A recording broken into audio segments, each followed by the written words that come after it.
Spanning the globe to bring you the constant variety of sport, the thrill of victory, and the agony of defeat. The human drama of athletic competition.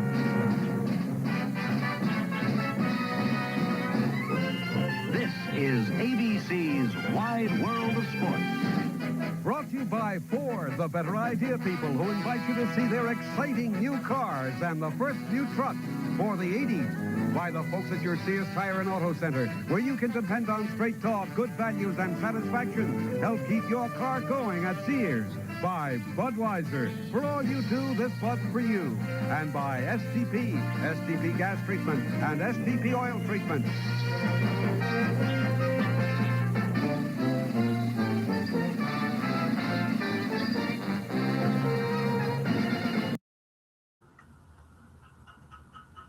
All right, we're back with another edition of Chap Dog Sports Talk.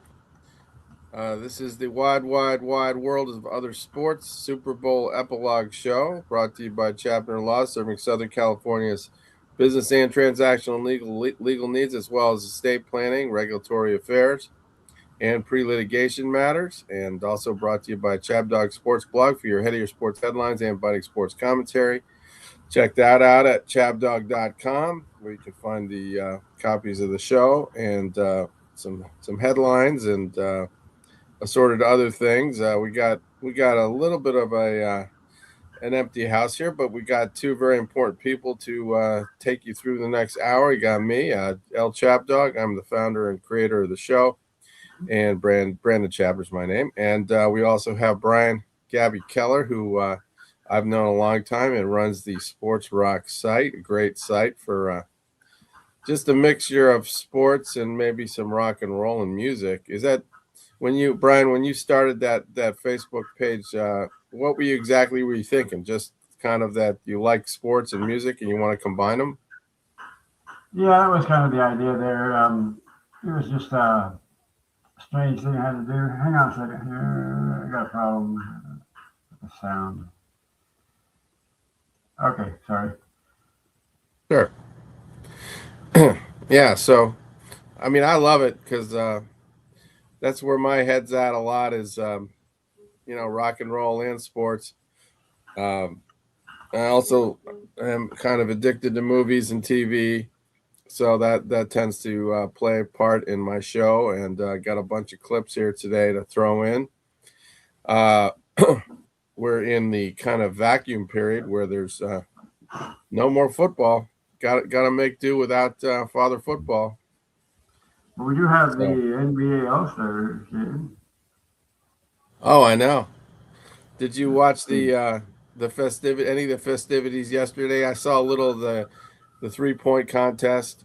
That is pretty impressive the way those guys can do that. I mean, I don't know how often you try 3-point shots, but they make it look so much closer than it really is. I probably attempted, but I'm not. For some reason, I can't get a basketball off more than 15, 20 feet. I'm lucky. Never get a ball out there that far, Yeah, it takes a lot to heave it that far, and it's amazing what those guys can do, and those women can do. I don't know if you've seen Caitlin Clark shoot, but she's pretty amazing. Yeah, I've watched some of that. That's insane. Yeah. So reminded me of the opening cut reminded me of the agony of defeat. Oh yeah. Did you like the Wild World of Sports intro? Yeah, I remember I used to watch that all the time back in the day. I know. I know. I did. Talked about that guy. He said, "Hey, Mr. Agony," the skier that showed crash there. I just never forgot that intro.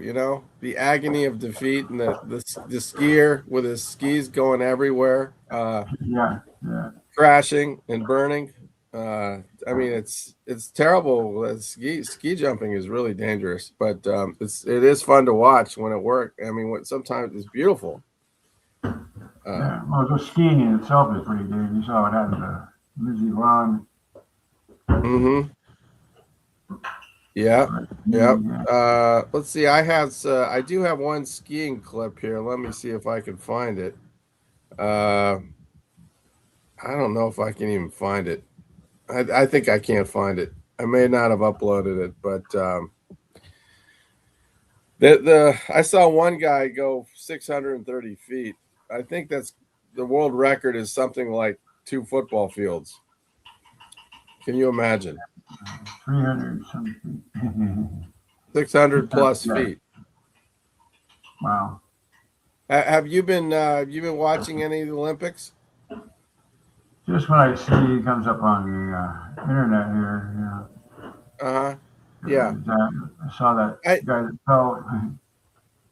Yeah. The hard thing is that it's, for me, I like certain sports and so certain things, and if I'm not going to get to see those things, then I don't really want to watch it. So I don't want to be subjected to like 2 hours of ice dancing. The ice skating. Sorry, that's not my bag. That's not my thing. I like the skiing, the ski jumping, the curling. Curling's really become a big sport now. A lot of people are starting to do that.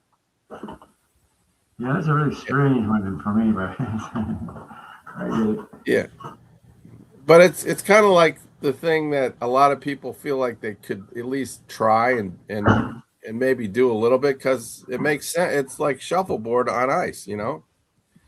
And did you hear about the controversy? There was some big controversy because Canada and Sweden the men were nearly came to blows on the ice because of some allegations by Sweden that Canada was breaking the rules. Did you hear about that? I heard something about that. I'm not sure exactly what it's all about. Yeah. Well, I mean, as far as I understand, and I can't show clips because NBC watches that like a hawk and won't let me put it up on here. But in curling, the guy that throws the rock, the circular granite thing that you throw down the ice, you have to release that thing before it gets. I think before it gets past this line called the hog line, and Canada was allegedly, the guy that was throwing that piece was allegedly releasing it and then touching it after it got past the hog line somehow, and that's illegal. But I mean, my point is they had officials there that were ruling on this, and those officials said there was no problem. So, I don't know what the big deal is if the officials cleared it. But the players didn't like the Canada and Swedish players Canadian and Swedish players really didn't like each other, and the one guy said blank off to the other guy.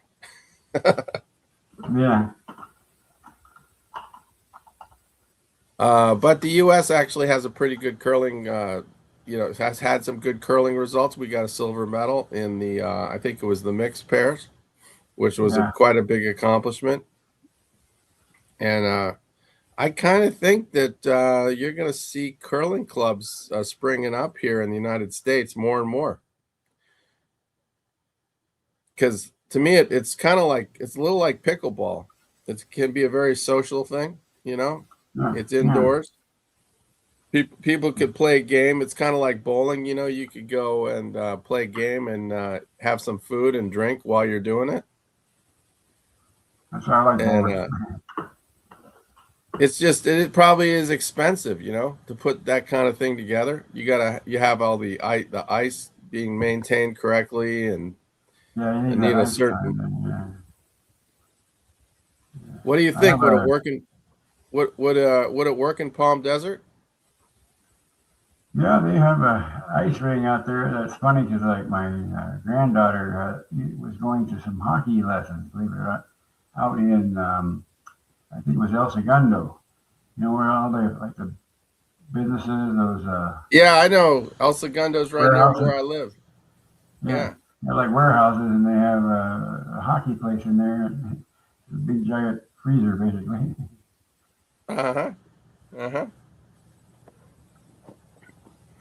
Yeah, El Segundo's a lot of businesses there. That's where I think that's where George Brett grew up. Yeah.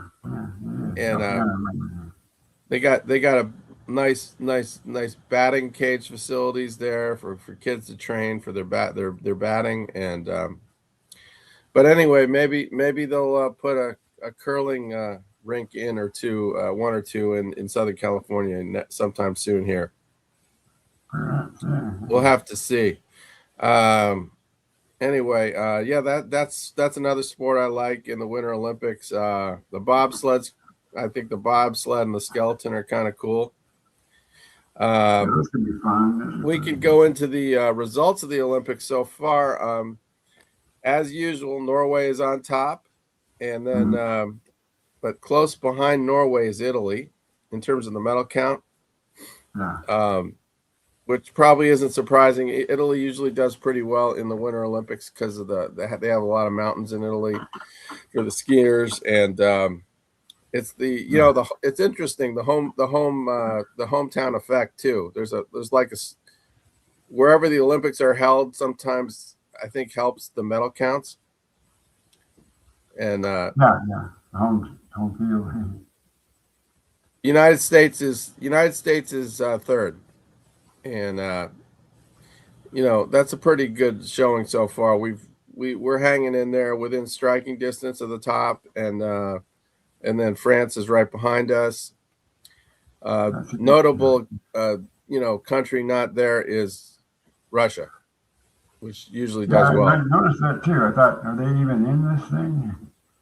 No, they're not even allowed to participate. Oh, right. No, of course.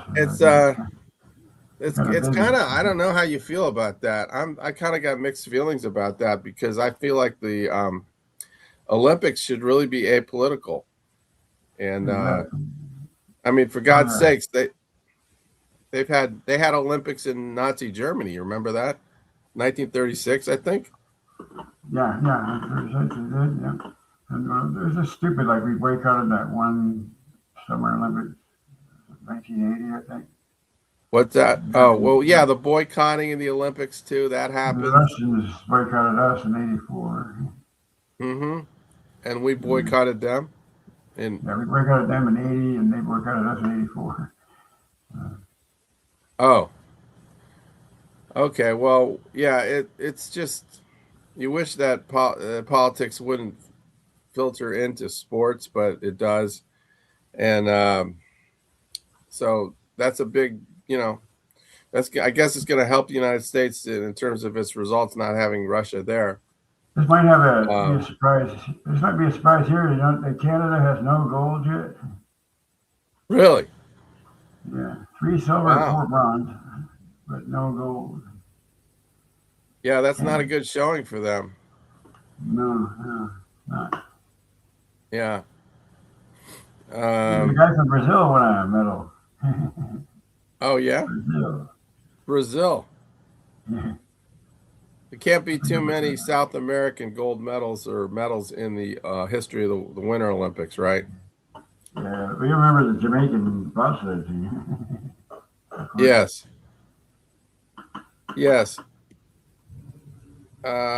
So let's see, just to pick up where we left off last week, we did talk a little bit about Art Donovan. I can play this clip from the Tonight Show when Art Donovan was on. This is played under Section 107 of the Copyright Act for educational and recreational purposes. But I will play this. Wish we had more guys like him around. Hit me right in the face with the ball. Boom, down I go. And the rest of the game, I rushed to pass the license. He drilled you, right? He hit me, boy. He hit me. Of course, you can't do too much to my face, but... Who was the toughest player you ever was in the game? There were a lot of tough guys. I would let my peers down if I said there was one tough guy. I think the dirtiest guy I ever saw was the guy that played on my team. And he played right behind me. His name was Bill Pellington. What do you mean dirty? What did he do? He's dirty. I mean, he'd do anything. He was indecent, really. And we were he's rushing the passer one time, and he tried to clothesline the guy. I mean, hit him in the throat. Right. Only missed his throat, and he hit him in the helmet. And this guy's out on the field. This guy's not even moving. He looked like he was shot to death. And Pellington go back in the defensive huddle. He says, "Damn it, I hurt my arm on that guy." Only he missed his throat. He hit him in the helmet, and he broke his arm. Broke it right straight through and played 5 plays with a broken arm. That's tough. I'm telling you, the next year they outfitted him with a steel brace. And we'll watch him in the movies going around hitting people like with a sledgehammer. The offensive lineman for the Packers named Billy Houghton came in the defensive huddle and said to the official, "Why don't you give the son of a bitch a gun and let him do a clean job?"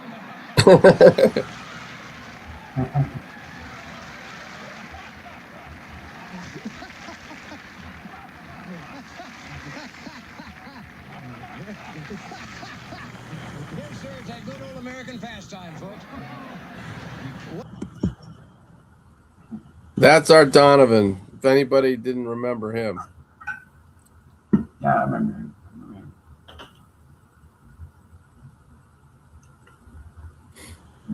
Brian, you might be muted. I'm not sure. Hang on. Can you hear me?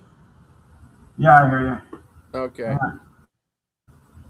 You got me? Yep. Art Donovan from the Baltimore Colts. I know he played for the Colts. Back in the days when... What's that? Did he ever coach?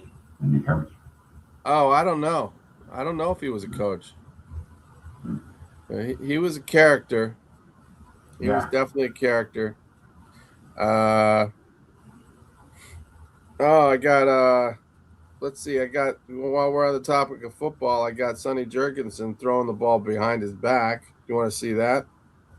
Yeah. Let's see that.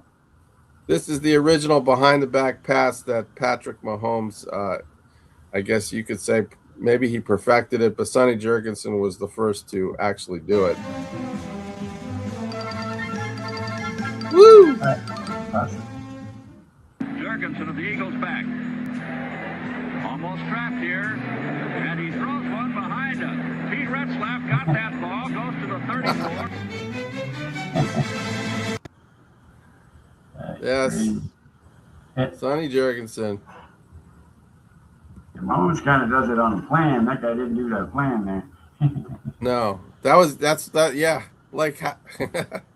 The guy just happened to be in the right spot. Right. Yeah. Well, anyway, tossing it out these days. I know one thing we do need to discuss is college basketball. Okay. Let me look at the rankings here. Arizona actually lost yesterday. Did you know that? No, I did not. Yeah, so they're definitely falling from the top perch there because they lost this week. They lost to Kansas, and then they lost to Texas Tech just yesterday. Yeah. So they're not. I don't think they're the best team in the nation. Period. I just think that was kind of a mistake. Michigan is really looking tough. They just destroyed UCLA. Did you know that they played yesterday? And yeah, I heard about that one. UCLA is one team that I have at least followed to some extent. They haven't been great in the last 20 years, I guess, but no, it's been a long time for UCLA since they had their run in the early 2000s. I think when they went to the Final Four a few times, didn't they? Yeah. And then 80s a little bit, 90s a bit. I think. And then they did win it with Steve Lavin in was it Steve Lavin or I forgot who they won it with, but it was 1995, I think, or 96. Yeah. Is that with O'Bannon? O'Bannon? Yeah, the O'Bannon brothers and Tyus Edney. Remember the full court miracle play that he did against, I think it was Missouri. But they're beat the hell out of them, didn't they? Yeah, they're going to be lucky. UCLA will be lucky to make the tournament, I think. Yeah. But they're in the Big Ten, so you know. Yeah.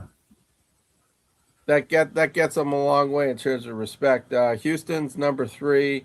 They got a great record. Same story there as always. You know, real scrappy, fast team that rebounds well, plays hard. So they'll be up there, and obviously Duke is 4, and they're a powerhouse. You seen Duke at all? I haven't watched them this year. You know, they kept coming around. Every time you think they were done, you're there again. Yeah. Oh, they got somebody, the son of, I think it's the son of Carlos Boozer. Carlos Boozer, huh? Yeah. Duke had a pretty good player named, I think it was Carlos Boozer, and this is his son playing on this team, along with assorted other talented guys. And now another team that was kind of under the radar but had a great game yesterday is Iowa State. Okay, Iowa State is number 5, and they destroyed Kansas. Okay, they won by about 20 points. So that was on TV too. I saw a little of the highlights of that. And Kansas is kind of loaded. They got you know, I think they got 5 guys, and most of those really talented guys, and most of those guys didn't play together last year on Kansas. They just decided to get together and help Kansas this year. One of the surprises might be Nebraska there. And then Nebraska has had a great year. They're 21-2, so in the Big Ten, that's impressive. That team is for real, you know. Right, they're not a basketball powerhouse, really, but no, they're doing good this year. Yeah, a lot of Big Ten represented here. ACC, North Carolina is number 11. Then you got Gonzaga, Purdue, Florida, the defending champion. Florida is 13. They're still pretty formidable team, but I think their guard play is not good enough. They lost that Walter. What's his name? The guy that they had last year who kind of was their leader. He's gone. And so I wouldn't count on them repeating. And anything else in the top 20 worth mentioning? Miami of Ohio is 24-0. Yeah, they're ranked 23rd. Yeah. But the problem is they play in that kind of forgotten conference, right? Is it the Missouri Valley or something, or the Minimum? I don't know what it's called. One of those, yeah, the minor conferences. Yeah, not a lot of respect. Yeah, so I can't really imagine that lasting. They play people like Bowling Green and Western Michigan and Buffalo. Well, I hope you participate in our NCAA pool this year. So you're doing the March Madness? What's that? Are you doing a March Madness thing? Is that what it is? Yeah, the March Madness. Yeah. Yeah, we do the pool competition. Yeah, if I don't say so myself, I'm working on a dynasty for that because I won it 2 years in a row. I could give that a shot. Yeah, so knock that battery off my shoulder, please. Let me know how to get started in there. But yeah, it's time to start watching that, getting back up to speed on this so that you can make some informed decisions when it comes time to do your brackets. Yeah. And all right, well, let's play another clip, and I'll just do another quiz for you. See if you can tell me what year this game was played. Here we go. Just picked up a 35-yard touchdown run from Lydell Mitchell to take a 10-6 lead over Detroit. 3rd and 1, and Rick Combo picked up by Nate Wright to the 20, 15, 10, 5. He goes in for a touchdown. All right. Turnabout is fair play. I'll say, how do you like that when it happens to you? Nate Wright, 9-year man out of San Diego State, picks up the fumble and runs it in for a touchdown. Oh, and that can change it around. It was so easy for the Raiders on those first 3 touchdowns. Minnesota, everything happened to them. I shouldn't even be talking about this, but power. It's got to be the late 70s, I think. That's right. You're very close. Yeah, it's 1978. That was in that year. I was The going to say Raiders, 79. yeah, the Raiders didn't even make the playoffs that year, but they had a winning record, and I think because of that, John Madden, I think he set a record. It's probably broken, but he set a record for the most consecutive seasons with a winning record, and he ended up retiring after that year. He only really did about 10 years. Yeah. No. 10 years of excellence, though. Oh, yeah, he won 100 games in 10 years. He was something rare. Yeah, that was a bad game for the Vikings. They really couldn't do much. It was kind of towards the end of the year. I think they made the playoffs, though. They kind of snuck in. They always seemed to get into the playoffs in the 70s. But that was really that was after Tarkington left. Yeah, So, that was when they had Tommy Kramer came in. Yeah, and they had some other guy named Bob Lee who was not very good. Oh, Bob Lee. Remember Robert Lee? He had one big game on Monday Night Football back in the day. Semi-famous. That was about it. Yeah, but they had great names on those teams. They had some good receivers still. They had Sammy White and Ahmad Rashad. Mm-hmm. They always have good receivers and they always have good linemen. Yeah. They had the defense was still pretty awesome into the late 70s. But they aside from after they played the Raiders in the 76 season Super Bowl, they didn't get back to the Super Bowl after that until the late 90s when they lost to the Falcons. But they did have good. They had that guy Nate Allen, or is it Nate Wright, the guy that returned that ball for a touchdown. He's the guy that got burned on the Drew Pearson bomb. You remember the Drew Pearson push-off play? Yeah.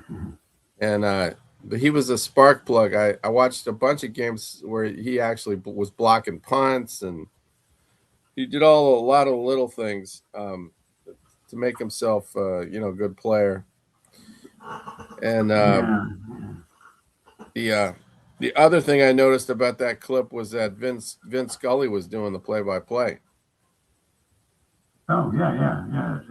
He did a good job, with the NFL, I really thought. Oh, yeah, he could do anything pretty much. Yeah, people don't realize he did more than just baseball. Yeah. And the other guy that was good was, the other announcer was Alex Hawkins, who was the guy that got he got fired, I think, after his comment about Roger Staubach, which we played last week. Oh, yeah. Right.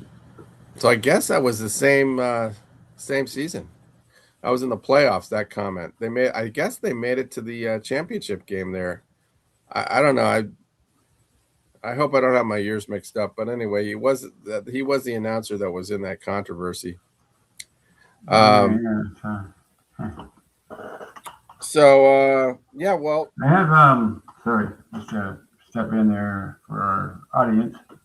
I was going to mention that birthday, born on this day, 1940, was John Hadle, quarterback for the Chargers and Rams. That's right. He passed away in 2022, unfortunately, but he was 82. So did he take the Rams to any NFC championship games? No, unfortunately. He did take the Rams to a 12-2 record in 1973. and they lost that first round, I believe, to Dallas. I think. First draft game. Yeah. But didn't you say?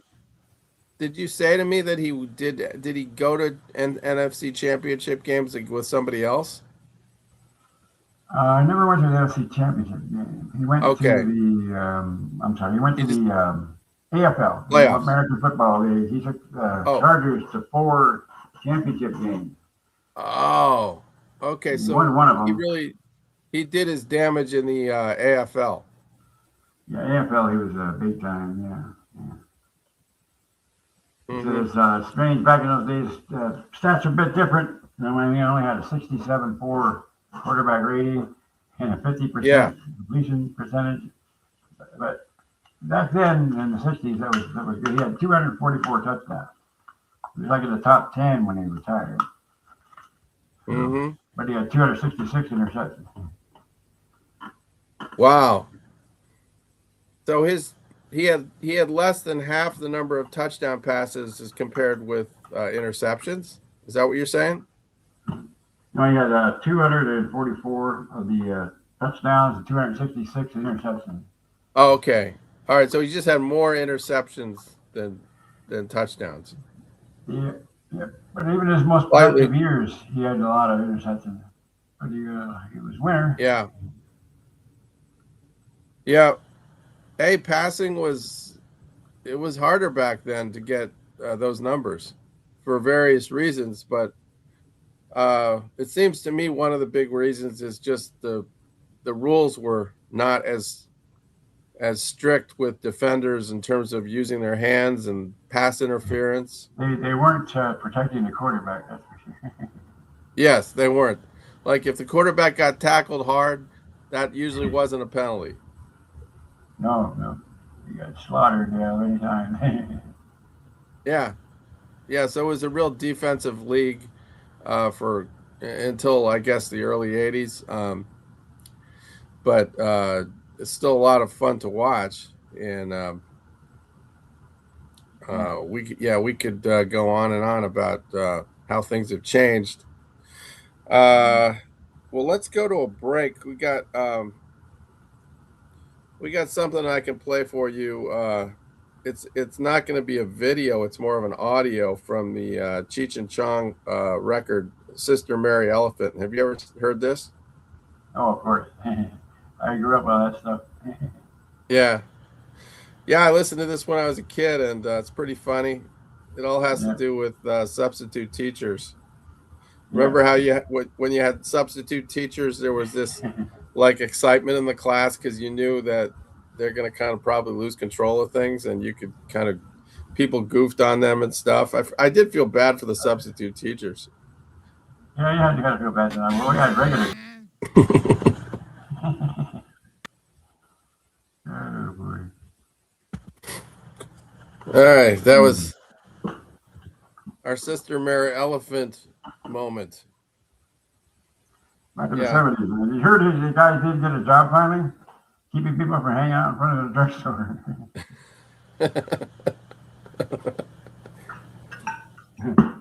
Now, Tommy Chong made a pretty good living out of that character. No, yeah. He did kind of get into trouble after that. Yeah, Cheech became a big time actor too. Oh yeah, yes. I'm sorry that they didn't use Cheech in the halftime show of the football game. Yeah, he could.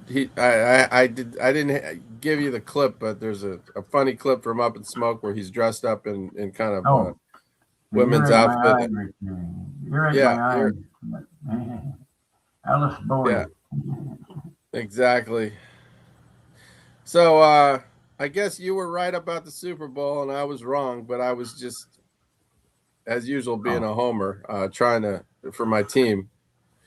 But what I did hear was that Drake May had some health issues in that game. He was not 100%. He looked tentative to me when he didn't want to run, and I could just sense that was hurting him a lot. He wasn't much of a threat to run. Yeah, it was much. I heard about that too now after the fact. But yeah, because he was pretty. I don't know. He just wasn't there until the last quarter. Yeah, the whole offense was just like the game plan. I didn't like their game plan. The first 3 quarters, they weren't running good plays. Like you got to run quick hitters and get 5, 6, 7 yards on first down somehow to put yourself in decent spot, because Seattle's defensive line was just teeing off on them. Seattle didn't do that much better in the first half, especially. Seattle wasn't much better themselves, but they got it together. Yeah, but then Seattle had enough running game to put those points on the board, get those field goals, and get ahead, and that's all they needed. Yeah. And the Patriots' defense was pretty damn good, I thought. Yeah. So I'm sorry, New England fans. I did the best I could, but it just wasn't in the cards this year. Though the future looks bright for them. They made a little noise in the fourth quarter there. Almost got thrown back in there. And they kind of had a glimmer of hope, in the fourth quarter, and then he threw that interception. That was just a killer, right? Yep. Yeah. So it is what it is. Seattle wins its second Super Bowl. Good for them. And defense is just something else, and that usually makes the difference right there. Right. So that's a team that's going to be tough to beat next year if they stay healthy. But that's always the issue: is can the team stay healthy? That's a big reason why repeating in the NFL is hard to do. Yeah. I think Darnold will be okay. He probably that's what he needed. He just needed a team that he could rely on. He wasn't that terrible a quarterback, He was on that. Darnold? The Jets. Yeah. The Jets almost ruined him. Yeah, he didn't have to do too much. He didn't have to take a lot of chances. He has a good run. He had a good running game. That great defense and some good receivers. So he was set up it was a nice situation for him. And pointing out that he did throw a lot of dangerous passes there. Trying to sneak him in there, and got lucky. Mm-hmm. Yeah. All right. Well, we've got a little bit more time here. We can talk about NBA and MLB. Baseball. And you want to talk about baseball a little bit? Yeah, sure. My Pirates right here. They made some pickups this year in the off season. They got Ozuna, who's had some good years as a DH, I think. And I think they got him from, was he with Atlanta? And so they may actually have some pop in that lineup. And I said you something about their power rankings. Yes. Yes, they're not at the bottom, right? Right, they're like 22 or something. Yeah. I think, I don't know if they're projected to come out of the basement of the NL Central, but they're probably not too far behind the Cardinals. So, yeah, I think they have a shot at winning maybe 78, 79 games. Who knows? And they got the starting pitching, of course. They got Paul Skeens, and then this guy Bubba Chandler came up towards the end of last year, and he looked good. And Mitch Keller is always a tough cookie there at number 2 starter. And then the other 2 guys in the rotation, I can't remember their names, but not bad guys at 4 and 5. They got some relief pitching. The other guy they got picked up, Brandon Lowe from the Rays, right? Yeah. And they got this guy coming up that a lot of people are really excited about, Connor Griffin. I think he plays shortstop and he can really hit. And of course they have O'Neal Cruz who's got all this talent. He just needs to kind of harness it and channel it in the right direction. Yep. I think I found that thing I was looking for. Ryan Reynolds, good player. So, and Bart at catcher. So, anyway, some people are excited about the Pirates in Pittsburgh, and hope springs eternal, until the season starts. I was reading one interesting thing says that they expect St. Louis to end up in the bottom, actually. Yeah. That's kind of shocking, isn't it? St. Louis has always been a, good team, but they've fallen on hard times. They lost. They've just, I don't know. They lost some pitching. They don't have a lot of great pitching anymore. They were relying on they were relying on guys that had some big numbers that they acquired, like Nolan. Was it Arenado? Or I forgot his last name. I think it's Arenado. Arondo or Arenado. Arenado. Nolan Arenado. He went to Arizona. Arizona should do they have? Who else do they have? St. Louis. Yeah. Ooh, Do they have Goldschmidt? He went to New York Yankees, but I don't know where he is Yankees. now. I don't know where he is now. That's a good question. I think he was leaving.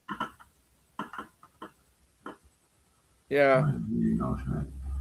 Oh, I want to find out where he went. There he is. He is now going to be. I showed him on the Yankees, so projected. Where is he going to be? I'm not sure. Yeah. Well, to be honest with you, he was really good in St. Louis, of course. Yankees re-signed him. Okay, re-stand. Cardinals just don't really scare me. The Reds, I guess the Reds have some talent. They have De La Cruz and some other good players, but I think it's going to come down to the Cubs and the Brewers as usual. And in the NL East, it looks like the Phillies, though the Mets may have made themselves a little better, right? With some of their, did the Mets pick up some hitting? Well, I know they lost the big guy, first baseman. Let me take a look here. The Mets lost Alonso, right? They lost Alonso. Yeah. They got Bichette. They got Bichette. Yeah, Bob Bichette. Yep.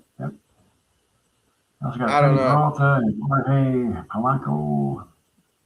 Oh, they have Peralta. Yeah. He's a good pitcher. Yeah.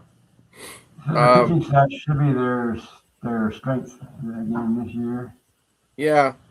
It seems like the Phillies are going to have the best record in that division to me. And then the NL West, obviously the Dodgers. I don't know. I don't see anybody taking them down. And then American League, the Yankees and the Blue Jays and the Red Sox will probably. Blue Jays and the Tigers still, and the Yankees are the top three there. Mm-hmm. But the Red Sox. The Mariners too. What about the Red Sox? How are they ranked? Do you see what they're in the power ranking where they are? This one has them at number 6. So well, that's pretty good. That's pretty good. You got the Dodgers, and then number 2 is Blue Jays, 3 is Detroit, 4 is New York Yankees, 5 is Mariners, 6 is Red Sox, 7 is the Brewers, but 7 is the next NL team to see. Oh. And what about the AL West? Mariners are expected to take that. Oh, Mariners. Yeah. You got everybody else is going to fall, I guess. Houston, and they're number 11. And then the Angels must be way down there, right? Yeah, my Angels are way back there somewhere. The A's are number 18. The Rangers are number 19. Rangers 19. Oh. Yeah, the American League is pretty sketchy. You know, there's Angels are number 28 out of 30. oh. Who's the worst team? The Rockies? Yes. Rockies number 30. Yep. They won 43 games last year. Yeah. Almost a record. Well, at least they get to play Coors Field. Yeah. The Nationals and Angels at the bottom three. Okay. All right. Well, we got baseball coming up around the corner, and then of course we got basketball going on, NBA. I do want to give a shout out to my Celtics, who are have the second best record in the in the Eastern Conference this year. Did you know that going into the All-Star break? No, I was not aware of that. Yeah. Just now coming on catching up on the basketball. Of course, you got the All-Star game today. It was a crazy All-Star thing you came up with. Yeah, are you going to watch the All-Star game? Yeah, I'm going to put that on here. It's actually like it's like a tournament, a mini tournament. Yeah. Playing against the world. International stars versus American stars. They're all NBA. Is that what it? Wait, what is that? Is that the game? It's international versus NBA. Yeah, it's a format. They got four games. Okay, they're only like 12-minute games. A round robin, and whoever emerges as come on, doesn't that seem like a bit of a cluster? You know what? I mean, who can keep track of that? Try to get some interest in it, I guess, but that's what I wanted to check out. It's got to be basically all the stars in the NBA that are from foreign countries are on one team. And then they got two other all-stars. We got the older guys like LeBron and company in one team, and then the younger kids in the NBA in another team. One's called Stars and one's called Stripes. And they're going to play the world. This crazy round robin thing. They play each other twice, I guess. And then it comes down to whoever the top teams are, they play for the final. Good for you for keeping track of that. It was nuts. I was looking at it going, what the heck is this thing? Yeah. I think I'll probably be on a bike ride or something, getting some exercise. They tried this last year, but it was a different format. Yeah, it's just like for the NBA and the NFL, the All-Star game they never got the formula figured out to have a meaningful game. 4 12-minute games in total. Have you 1-1? They take the point differential out of the way. There's a time. Have you seen? Crazy math. I got a question. Have you seen the guy from San Antonio recently playing Wembanyama? No, I have not. What a force, man! I saw the Spurs take down the Thunder, the defending champion Thunder. Seen the stats, but I haven't actually seen him play. The guy's just he's really become the most dominant player in the NBA. And the world team, by the way, you got Denny Avdija, Portland, Luka Doncic, of course, Nikola Jokic, and Jamal Murray. Norman Powell. Sengun, the guy from the Rockets. Pascal Siakam, I don't know all these guys. Yes. He's good. Carl Anthony Towns on the world team. And the guy you mentioned, Victor from San Antonio, is also on that. Yeah. Giannis was injured, and so was Alexander. They were scheduled to be on that team, but they're injured. Oh, okay. All right, well, that's going on. And then we got NHL going on, and I really have not kept up with the NHL more than just. I think I'm kind of aware that is it the Avalanche are. Yeah, the Avalanche had an incredible start. Yeah, they're just a force of nature and unstoppable, I guess. It looks like in the West, and then I don't know what's in the East. It's up for grabs. I guess Florida is still pretty good, right? Yeah, Florida teams are very good. Yeah. I don't know who else in the East, but The Lightning is on top of the Atlantic. are the Bruins any good? The Bruins have a winning record, right? Yeah, they have a good record. Actually, gosh, everybody in that. Oh, let me think. Hang on. Let me get it widen my screen. Yeah, I think the Bruins and the Penguins also have had some nice spurts where they were winning a lot of games. Every team in that Atlantic Conference has a winning record. Yeah, that isn't that kind of funny? Yeah. Like, because that's the way you get if it's tied, then at the end of regulation and then you lose in overtime, you don't get credited with a loss. Right. So that's why those records are all inflated in the NHL. Makes all these teams look pretty good. That's true. Not too many really losing teams. But the Rangers. The Rangers, yes. And the Maple Leafs are probably pretty good. Maple Leafs are okay. They're only 7th in their conference, though. But that's a tough conference. Yeah. And we got Hurricanes here, and then top of the Metropolitan Conference. They got different names again. You know, our conferences names have changed over the years. Remember that? Used to have a division and a Camel division. The Norris division. Norris division, yeah. Now they got Atlantic, Central, Pacific. I guess it makes a little more sense. Yeah. Avalanche 37-9, by the way. 37-9, and 9 of those OTLs. Pretty damn good. Yeah. Oh, I got a clip here we can play before we close. It's from that Fire in the Sky movie. Want to see a guy take an lie detector test? This is pretty good stuff. Yeah, I remember that crazy movie. Again, Section 107 of the Copyright Act for educational purposes. See an unidentified light just above the tree line. Yes. Did you see an object hovering above the clearing? Yes. Was it saucer shaped?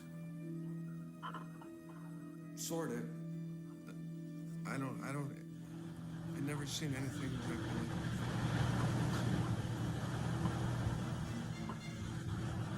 I have to say no.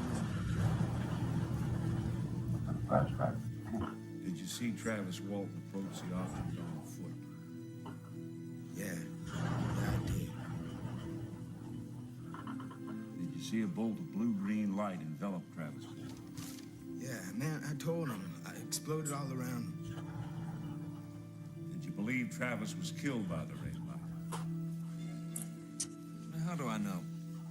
Just know that I didn't kill him. Did you personally dislike Travis Walton? What kind of question is that? Huh? Simple yes or no will do. Yes. And no.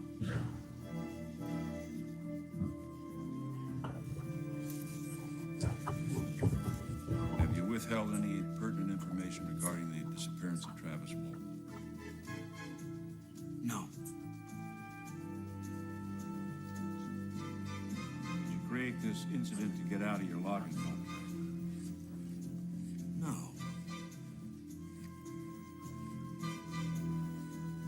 Did you or any of your crew murder Travis Walton? Absolutely not.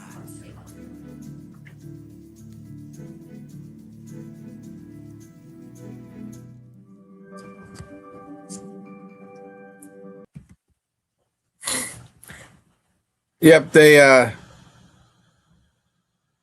you there, Brian? Well, I may have lost Brian. That was the closing clip there I was playing from Fire in the Sky. What it's like to take a lie detector test. Can't be pleasant. Oh,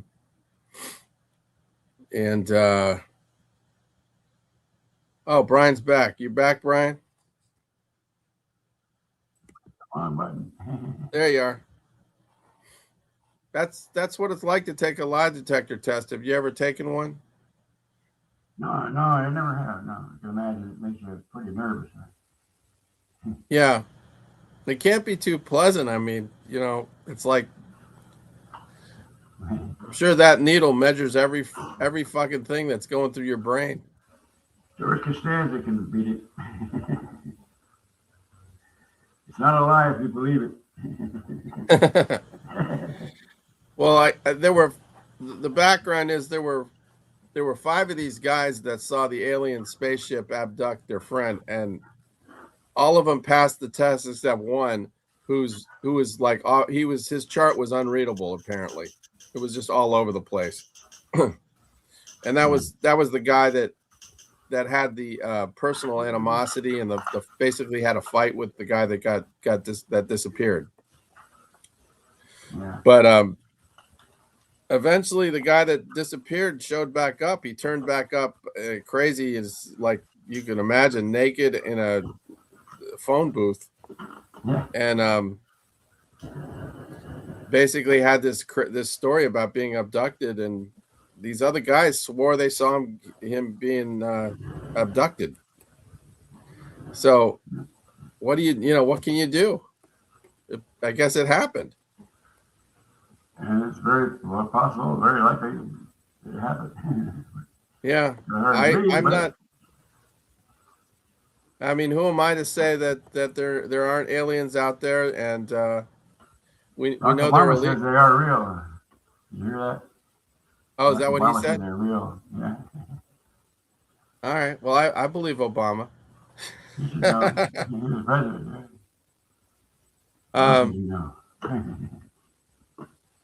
Well, anyway, thank you for being on. I had a good time talking to you. We don't know. It's nice to get a chance to go one-on-one with you.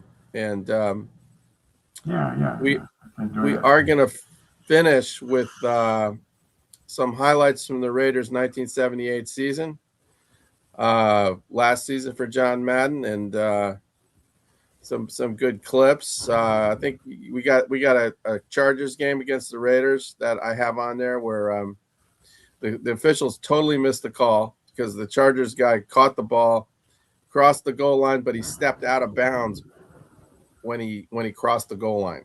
So I think that's no touchdown, isn't it? If you step out of bounds, I don't know. You tell me. You have the ball and you cross that plane or whatever. If you have the ball and you cross the plane you're inbounds when you cross the plane, but you step out of bounds. Yeah. You can start inbounds. I don't know. It's like that's a good question, isn't it? Yeah. But I feel like it's still valid because don't they give you credit for the touchdown if you just touch the pylon with the football? Yeah, I've seen that. But maybe you're right. Maybe because he didn't. If he finished out of bounds, maybe that's not. Yeah. All right. Well, we're going to end the show relatively on time. Thank you guys, everybody, for watching, and we'll be back next week. And I had a great time talking to you, Brian, and I'll just have a super week. Okay. You as well, my friend. All right. All right. Take care. All right. All right. And this is brought to you by Funhouse Games Company.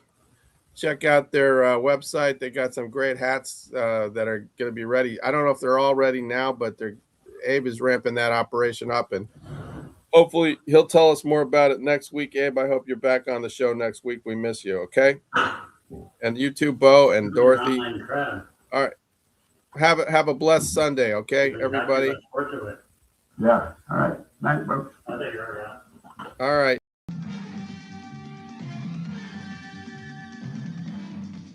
The following week found San Diego and Oakland for a Western Division rematch. Aggressive linebacker Ted Hendricks forced a fumble that number 76 Mike McCoy picked off in midair.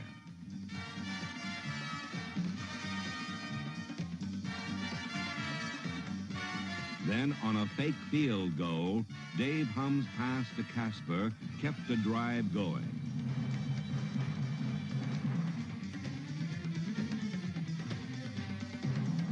The Raiders rolled with Van Egan and Whittington, utilizing blocking by Dalby, Marvin, Upshaw, Lawrence, and Shell.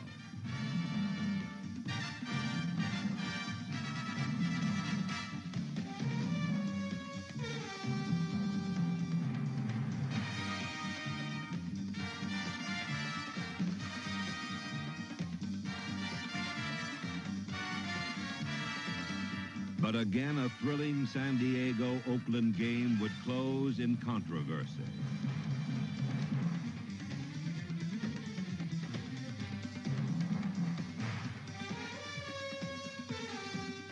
On fourth down, Lester Hayes, number 37, ended Charger hopes.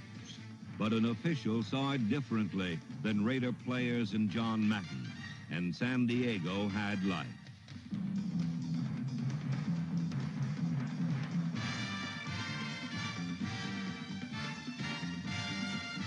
The Chargers' winning tally created more controversy when the receiver appeared to step out of bounds, making the catch.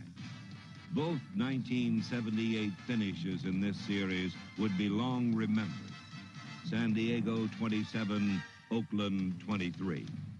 As pro football's winningest team, the Raiders create sellouts, and did so again in Kansas City's Arrowhead Stadium. The Raiders were on the rebound, and safety Jack Tatum turned alert play to an Oakland plus. All-Pro Dave Casper had 7 catches for 112 yards, and Arthur Whittington rushed for 134 yards. First Raider rookie to top 100 yards in a decade.